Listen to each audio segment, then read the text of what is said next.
Welcome back, friends. Welcome home. Welcome to Sage Thyme. I'm Lillian. Happy almost Imbolc. Tomorrow, Wednesday, the 3rd, 1st, 2nd, 3rd, will be officially Imbolc when the sun reaches 15 degrees of Aquarius. We just had a big Leo full moon. Holy blazes. All kinds of stelliums in in Aquarius with Pluto after all kinds of stelliums, and a conjunction with Mars and Venus in Capricorn a few weeks before that. So things are intense and hot, and we see that on the world stage. And I feel that wave of grief that you all, myself included, that we have been navigating, not resisting, not turning away from, sitting with it, breathing, staying intact to the truth of our clarity, our love, and our observation from that place of love. Not always is it perfect. Not always are we on track. And that's part of the development, is being pushed and pulled off course and finding our way back to the middle way. So here we are approaching Imbolc. We're 1 degree from it, 1 day from it. And I thought I would start by pulling from the seasonal decks. So I'm going to pull from the Yule Oracle, since we are today and much of tomorrow, if you're Pacific Standard Time-ish, we are wrapping that up. And as I pulled from those, and then we'll move to the Imbolc deck to complete this reading. And as I pulled from the Yule deck, it was very clear to me that there was this message of, you have done so well. And I'm laughing because I feel you, and probably myself too, going, really though? Did I do so well? It's been rocky, man. And maintaining grace doesn't always look like some epitome of stylish fluidity and USA, smoothness and soothing rapport of elegance. But maintaining grace does keep bringing our consciousness, our awareness, our attention to that central idea that grace is included in. The clarity, the loving and yet not extreme in any emotion or mental construct definition and attachment, not letting things overtake us. And when it does, again, that's okay, bringing it back. So grace can look not graceful. It's more about our consistency of the focus of the intention, of neutrality. Yeah, that was it. We did it. We said it. There's a crystal that wanted to come play with us today. So this little crystal actually was a gift to me on solstice. So yeah, hey, that's wonderful. Don't you just love spirit? Like, let's just make it come all the way for full circle, and there will be symmetry in the middle. And check out that shape. That has a story to it. So this little tiny gem, it's tourmaline. I'll put it like, oh, there we go. There's debate as to whether it's watermelon, tourmaline, or rainbow. But you can see it's just the tiniest little things. And as I thought of the quote, my little dog at my feet, he snorted confirmation before I even said it. Because I always tell him, he's so small, he was the runt, and he's already a mix of small breeds. And I always quote the Shakespeare quote, which don't think I say it right, but that's all right too. And I told him today, I was like, you may be small, but you are mighty. And here's another representation of that. And that seems to be a very important overarching quote for our reading today, for you today, and for us in all the ways of not just who we are, but how we are, finding our most powerful power, our most grandest impact in those calm, gentle spaces within ourselves, watching the intent and clarity ripple out in results by being in that gentle, not forced, but that gentle space of allowance and focused intention. And also, I'm hearing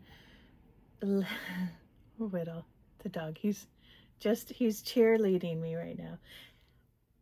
Looking more and more at the little things in your world and really getting presenced in your body, in your mind, in everything within you, and connecting with all those little things in your world, be it pets, animals, family, plants, the weather at the moment. When you catch a scent of something, being present with that, and maybe the memories or the feelings and sensations that invokes. Yeah. Wow, that was really beautiful. Thank you, Spirit. Okay, so the overall card that came out for the first half is ornaments. And here it says, so it is a remembrance of what once was, and with what will be, a fragile beauty beaming upon thee. Isn't that gorgeous? What once was and what will be is the remembrance and the delicate balance beaming upon thy, a fragile beauty beaming upon thy. I feel like that can and does really lean into what I just spoke of the immense power. And that's not to say that we don't take action, but there are times when the most powerful impact that we have is that quiet confidence, is the inward focus with intention and working with those sensitivities. I've got 3 doves that just flew over my head of the roof.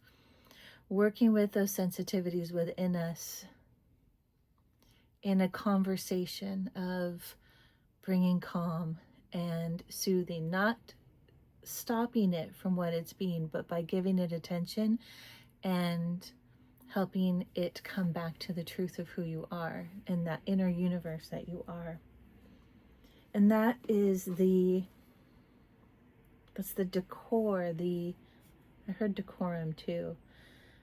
It's what brings brilliance and glitter and bubbles into our life, not the jewelry and the fancy kicks or the great car. And not that there's anything inherently wrong with those, but when our value is placed more on what is materially achieved and acquired than what is simply present, and letting those things, again, plants, animals, books, it can be the material things you already have, but the incredible meal that you made. And maybe you made something.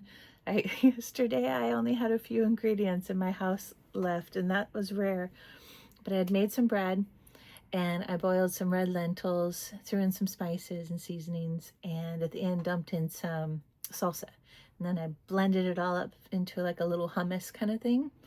And it was the best, most nutrient rich, nourishing. And I put a lot of intent in my cooking. And yet this meal held so much potency for me. And it, of course, sometimes it's because it's the last thing you have. And I do like there's something wonderful about letting your kitchen run out of resources and just opening up to really creative ways, to the ingredients in your kitchen and in your cupboards, speaking to you, going, do this, put me in that. And then it's just like, wow, that's amazing. Making something out of nothing. And I know you know what that means.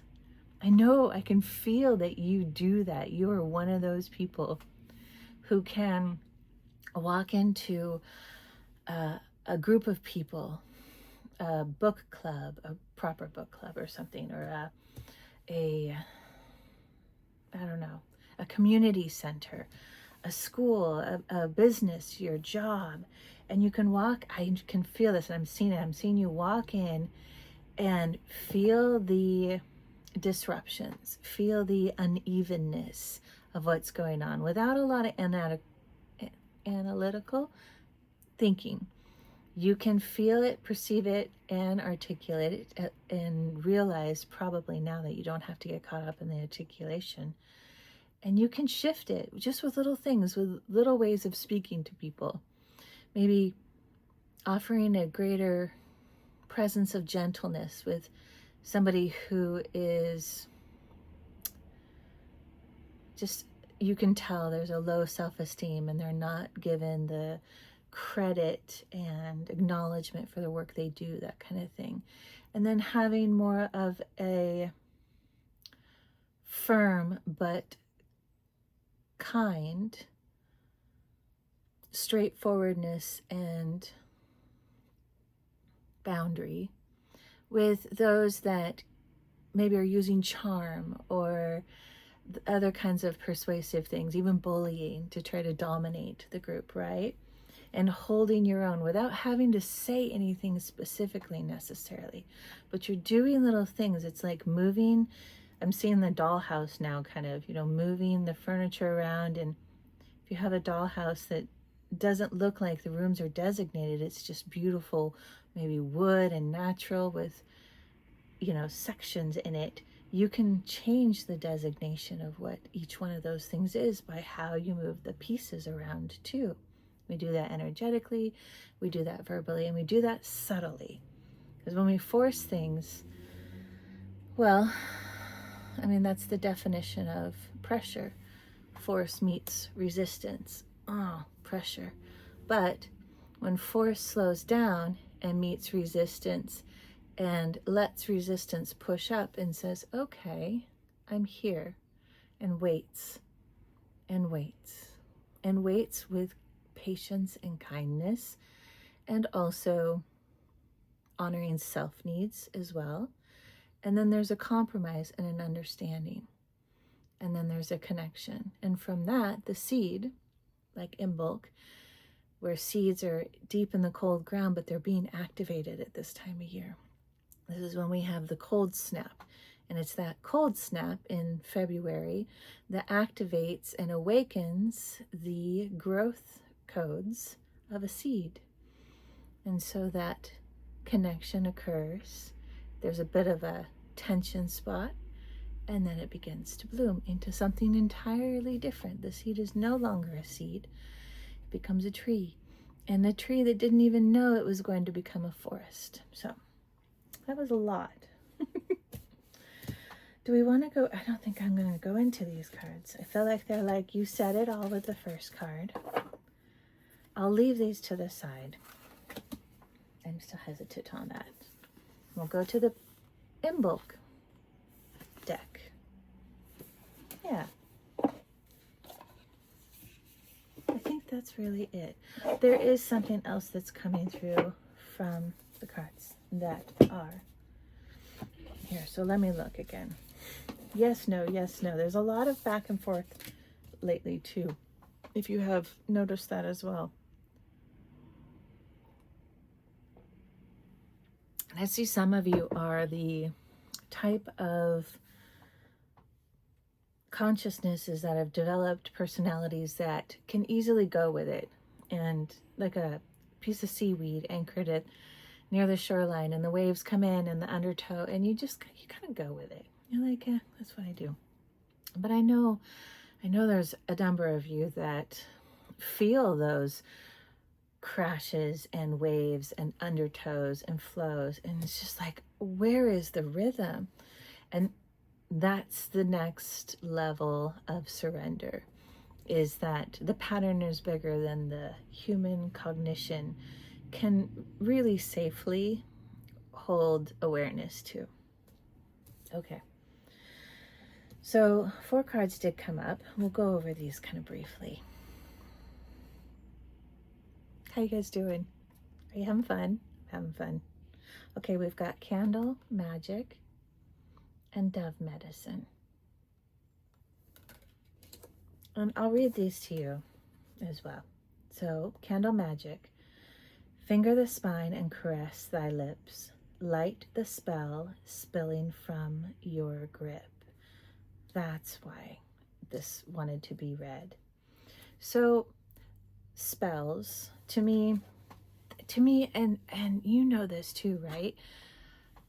Or yeah, you do.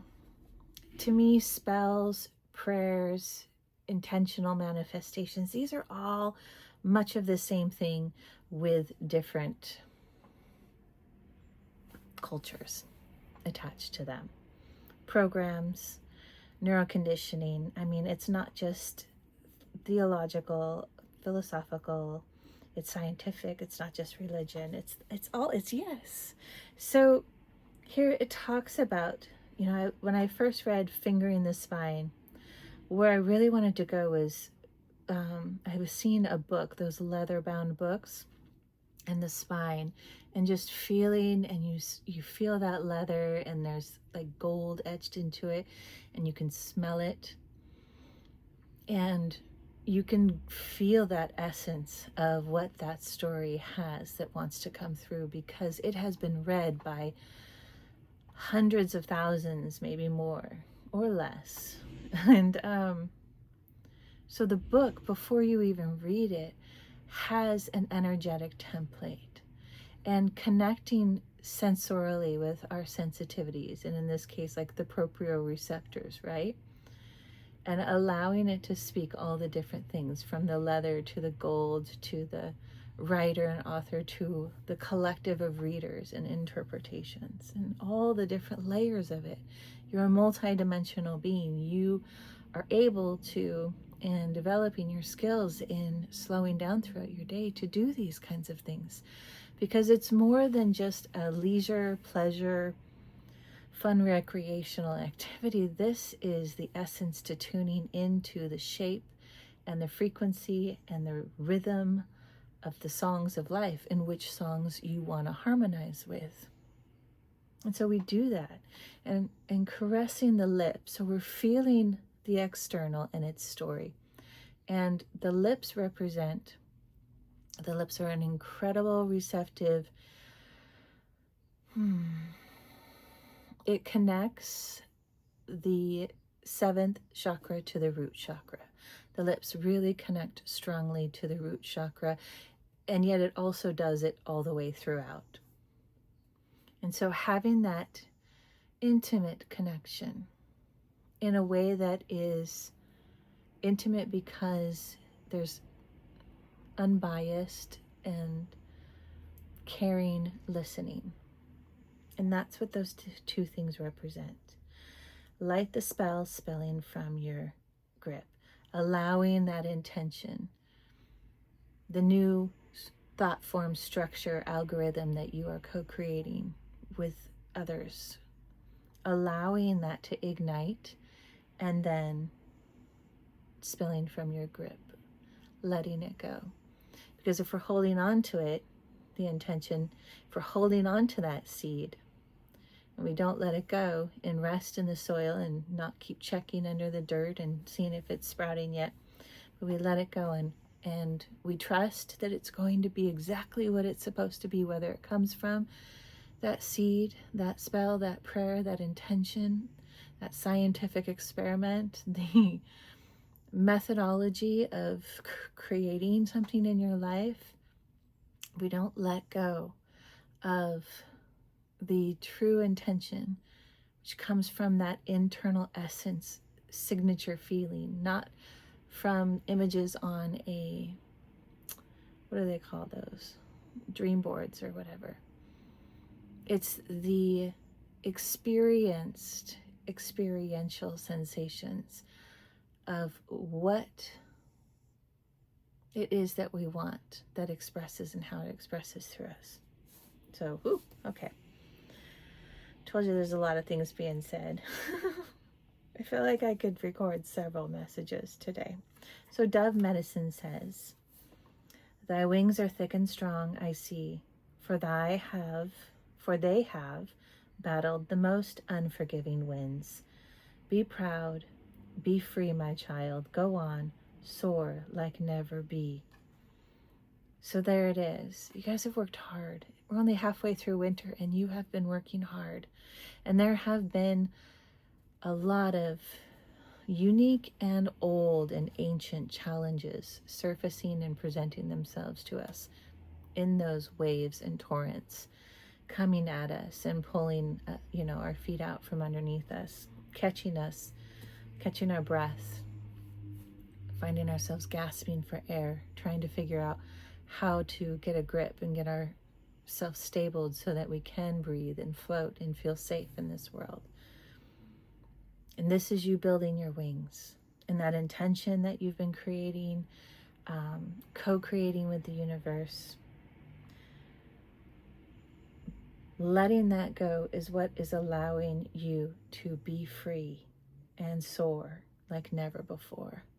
Letting go of the attachment to the outcome, letting go of the branch of the tree so that you can fly free.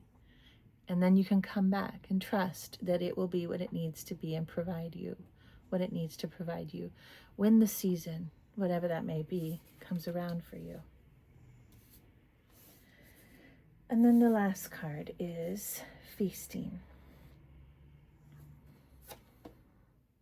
And this is the abundance, whatever that looks like.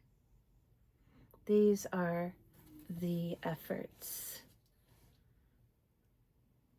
over time and patience with the attention and care and intention and slip-ups. It includes the slip-ups and the whoops, I see that I'm gripping on too hard, or I felt myself getting reactive to something. It's seeing those and recognizing them, being present with them, those kinds of things that are mess-ups, and doing so from a place of compassion and empathy and understanding of yourself. It's those self-corrective things that I really have seen and felt you guys working on so much, even before winter solstice, for sure, or summer, depending on which part of the world you're on. So let's read this really quick. Let us feast upon the nourishing and be thankful for thy feast, nor here or there, yet everywhere it be. So that's it. The abundance is everywhere. Finding the abundance in the little things, in the little guy, and connecting with that. Because energetically connecting with even the smallest things have the biggest stories. Often that is the paradoxical truth of that. So, wow. Do we want to? Yeah, we do. Okay. Let's bring out the Imbolc. I was about to say, well, I can do a second reading. Oh, look at that. Isn't that beautiful? That's the color we're moving into. Oh, that's just that beautiful blue. All right, kids. I just broke the seal. We'll give this a little gentle shuffle. And this deck has been seasoning itself on my little sacred channeling center here. Three is a big magic number. You might be seeing a lot of 3s, and 7s have been coming in with some 2s, but 3s have been big. All right, let's see what they want to talk about. Oh, I'm so excited. Are you excited? I'm excited. You don't have to be excited. Or you can feel excited with me or for me, or just laugh at me. It's okay. I'm used to it. I'm good with it. if it brings laughter into your life, then let it be so. Oh my goodness. Okay. I got a little excited and kerfuffled there. And there's the grounding. Well, they want to talk. They keep popping out, but then not all the way.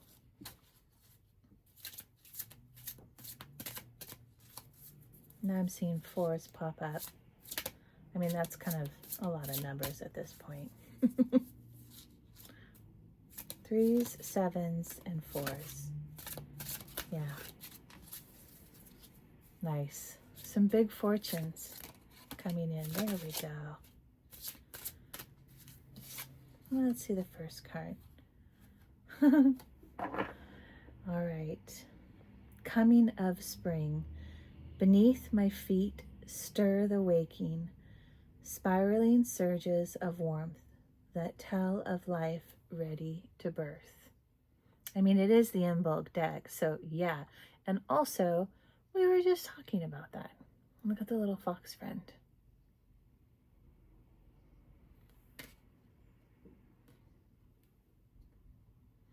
I'm seeing dandelions. I'm not sure what's coming through for me on that.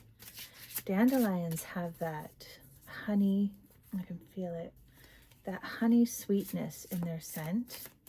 And you know, there's such a common flower, at least here in the Pacific Northwest, that I don't know that people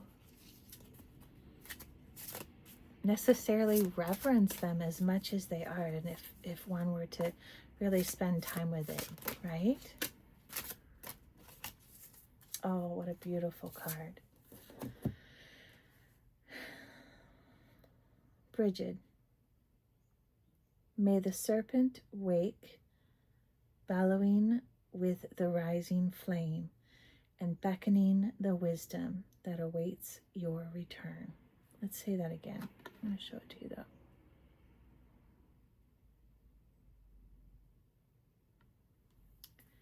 May the serpent wake, bellowing with the rising flame and beckoning the wisdom that awaits your return.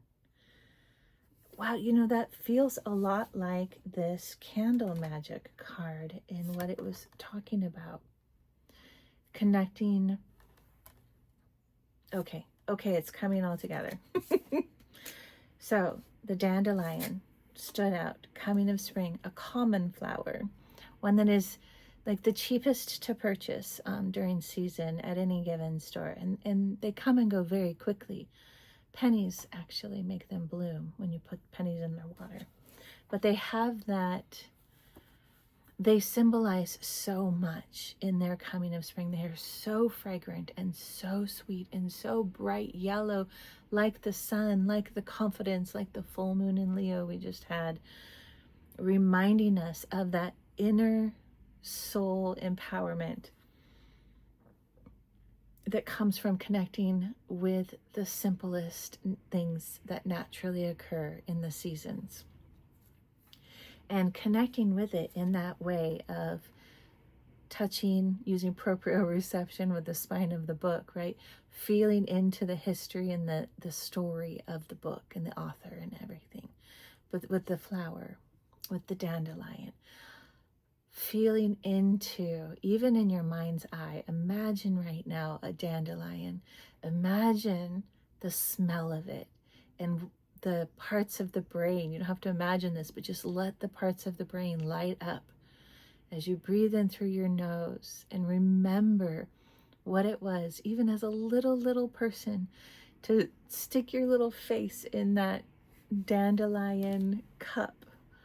And your like whole nose would go in it like that, and breathing that in. And that is a memory of pure innocence and joy and hope and light in summer days, and fruition of intention and manifestation. I mean, that word kind of just, but yeah, fruition of all of our hard work throughout the previous seasons.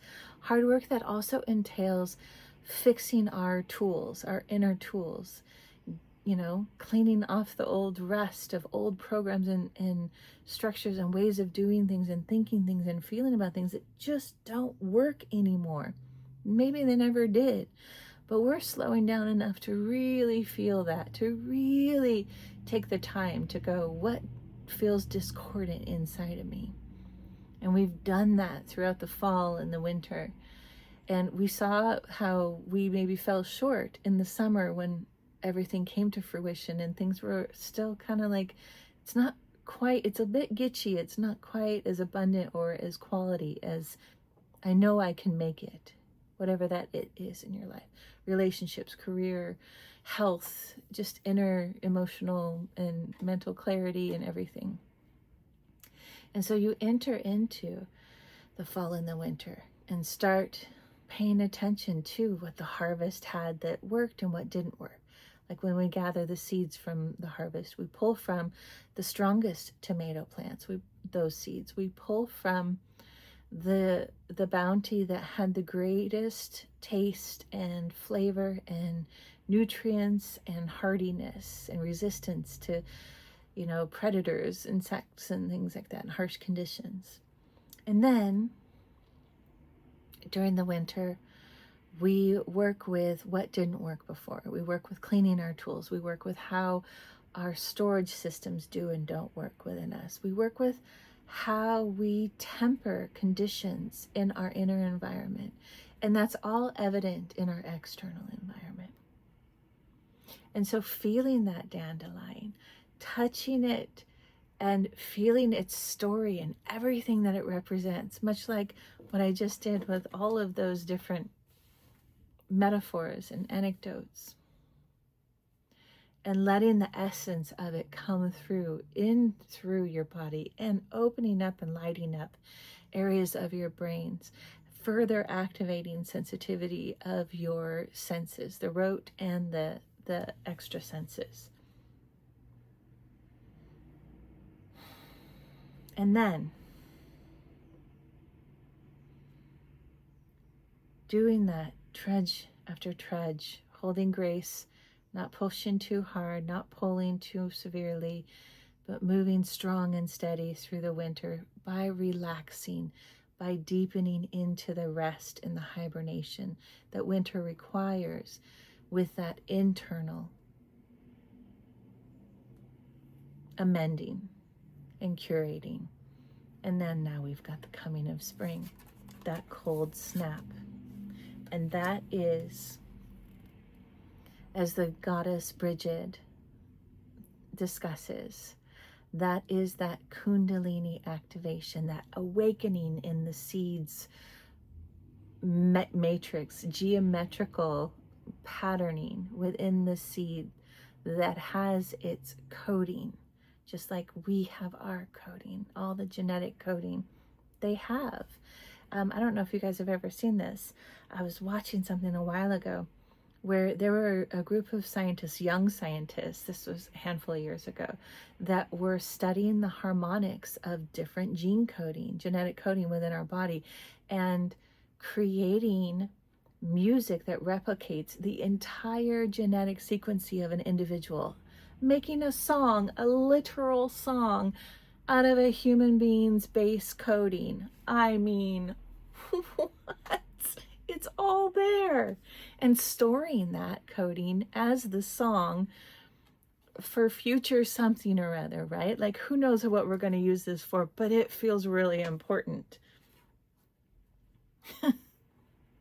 That feels so delightful to me. That is activating so much. And I've thought about this before. Hold on here.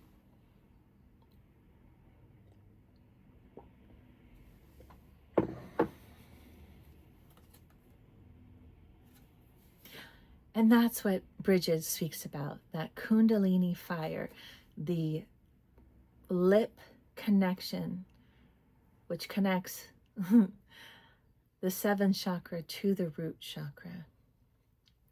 You know, the lips going straight back to the sixth the pineal gland, and then just bringing it top to bottom all the way to the root and igniting it. And then from the root, that fire, that dandelion sun reminder of what is to come, the early awakening bloom, that fire at your root chakra zips up through the spinal cord, awakening and activating all of your base coding's new harmonics of your next gen 7.0 coding. I got really excited. I have this cool picture, and it came to mind actually this morning of a few years ago. I was walking in the woods right around this time, actually, maybe more like March, and all the ferns, it was a pretty temperate winter, so all the ferns were just beginning to define their winter new curls and opening up. And I took some pictures. I think I'll probably look it up and put it as the thumbnail to this video.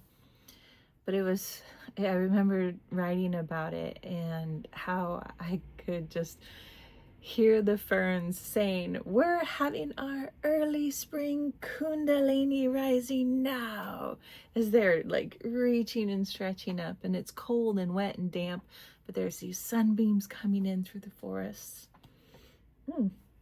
Confirmation, bibbity bobbity burp. I think this is it. 36 minutes, 20 something seconds. What a great reading. You know what, for funsies, let's do a number. 4. May the 4th be with you. My friends, I loved this session. Thank you so much for bringing your joy, your trials, your sparks of hope and hopeful intention, your grace to your own fallibility, so powerfully present and developed and seasoned that now it just naturally is happening to those around you. You're doing this, I can feel it. You're here with me. Even if you don't feel it right now, this message is here for you to remind you that it's in you. It's the truth of who you are, who you always have been. And you are like the little fern, like the kundalini up the spine. You are reactivating and reawakening after a long, long winter's cycle, however many months, years, decades, lifetimes that may be. You are reactivating, and the codes that are activating as that fire rises up through your spine. Finger the spine and caress thy lips. Oh, I get it now. As that's activating after all that time of compressed, restrained, oppressed, restrictive effort of you still strengthening your wings, still strengthening. Oh, dove. Oh, and I saw the 3 doves. Universe, you guys rock. We rock. That activation is awakening those baseline genetic codes that are and will continue to now become totally new DNA sequences, totally new foundational baseline coding of your entire being, like all of you.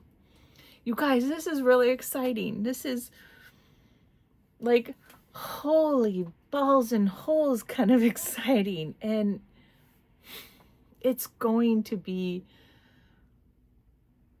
confounding and astounding, and you've developed the strength and patience to move slowly with it, letting it carry you at its own pace and rhythm and speed and ebb and flow. And you deserve every bit of it. The joy and vibrancy, the challenge, it's all right. It's all good. And the wise and discerning and clarity choices that come with it. I'm so happy for all of you. And me too. I'm so happy for all of us because we need you. every single one of you. We need you right now to be that pillar of transmission, to be that often quiet confidence that holds the resonance of your genetic coding song that is actually reverberating with electromagnetic, some people perceive it, some people don't, song harmony that says this is a better way. And then letting people work with that in accordance to their own, and letting them go through that process while knowing that you love yourself and you are loved. You are so valued and you value yourself, and you cultivate and curate that within you. And then the universe goes, yeah, you're not just saying it, you are cultivating the essence of the experience of it within your internal systems. And we hear and feel that song, that rhythm and melody, all the way out to the farthest lengths of the cosmos. And we are echoing it back to you as well. That is what you are doing, near and far. And wow, I mean, that's something, right? I love you, my friends. Blessed Imbolc. We'll talk soon.